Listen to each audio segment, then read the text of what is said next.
Mrs.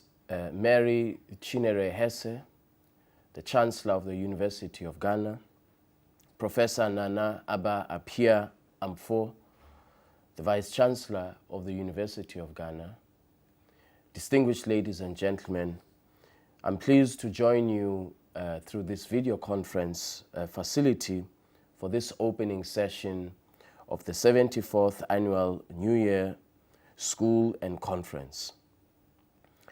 Of course, I would rather be with you in person. Unfortunately, due to other commitments, I am not able to be with you in person. I want to thank the University of Ghana, a beacon of learning and a symbol of Ghana's progress, for the honor of inviting me to deliver this year's New Year School keynote address. Ladies and gentlemen, this tradition of the New Year School, which serves as a unique forum for policymakers, academia, corporate institutions, and people from diverse backgrounds to engage in discussions on critical issues of national interest, to forge a common front for the development of Ghana, is indeed a commendable tradition. I understand that the theme for this year's conference is, and I quote, "Positioning the African market for sustainable economic development through the African Continental Free Trade Area," end quote.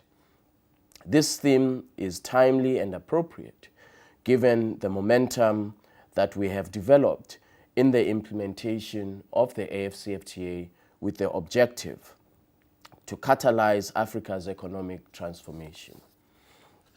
Critically, as a theme of this year, the new year provides an opportunity to reflect on the AfCFTA journey thus far and also to look ahead, dedicating ourselves to the tasks required to further deepen our continental economic integration.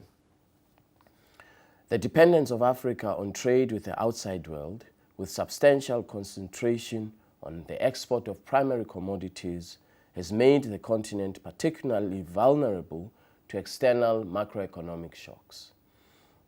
The severe impact of the COVID-19 pandemic and the Russia-Ukraine conflict on African countries is evidence to the harmful implications of the existing global and multilateral structure of trade as it impacts on Africa. It is therefore important that for Africa to promote intra-continental trade, to reduce its vulnerability to external shocks and improve trade and economic performance, that the AfCFTA has to be the driver of that particular objective.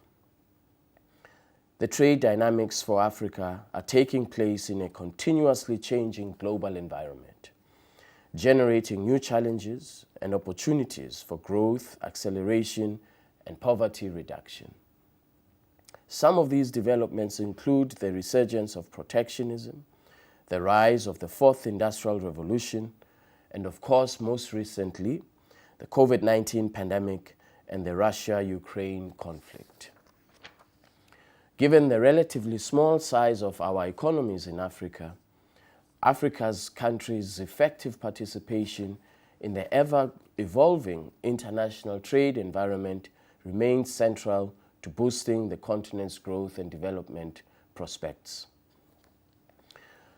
Deeper regional integration, anchored around the continent's most dynamic sectors, such as the telecom sector, construction, tourism, amongst others, is therefore a prerequisite. It is in this context that the operationalization of the AfCFTA is a critical moment in the economic history of Africa. The AfCFTA has the potential to boost intra-regional trade, strengthen the complementarities of production and exports, create employment, and reduce Africa's reliance on the export of primary commodities. The AfCFTA should unlock significant growth opportunities for the African continent, provide the opportunity for countries to diversify their economies away, as I mentioned earlier, away from over-dependence on the export of a few primary commodities, scale production capacity, and widen the range of products that are produced in Africa, and in particular, boosting the production of manufactured goods. Closer integration of African economies has the potential to provide avenues for creating scale and competitiveness through domestic and regional market enlargement, and of course, promoting development through greater efficiency.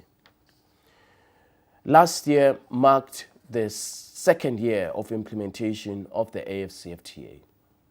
In so doing, the AfCFTA Secretariat, along with our critical strategic partner, Afreximbank, launched very important tools which will enable implementation of the AfCFTA. More importantly, these tools that we launched, we believe, will enable inclusivity of benefits of the AfCFTA and will enable the big and the small countries in Africa to see equal benefits accrue to all African countries.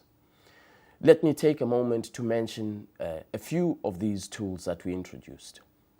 We introduced the Pan-African Payments and Settlement System, which is a digital payment system designed to ensure that payments across borders happens seamlessly, cost-effectively, and of course at a very, very affordable rate for our small medium enterprises.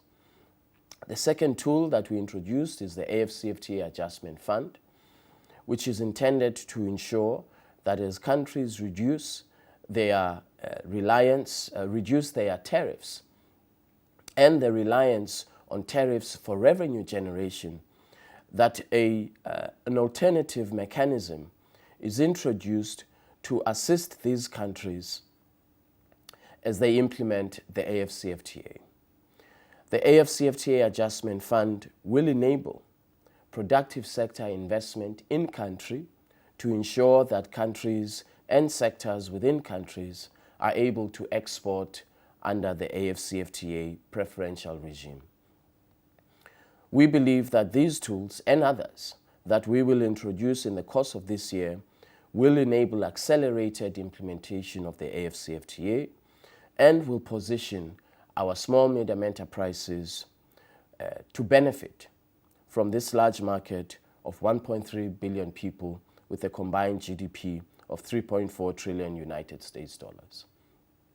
I therefore look forward to partnering with you, the University of Ghana, and other institutions of higher learning on the African continent as we accelerate implementation of the AfCFTA in the year 2023. I thank you very much and I wish you very good luck in your deliberations. Thank you.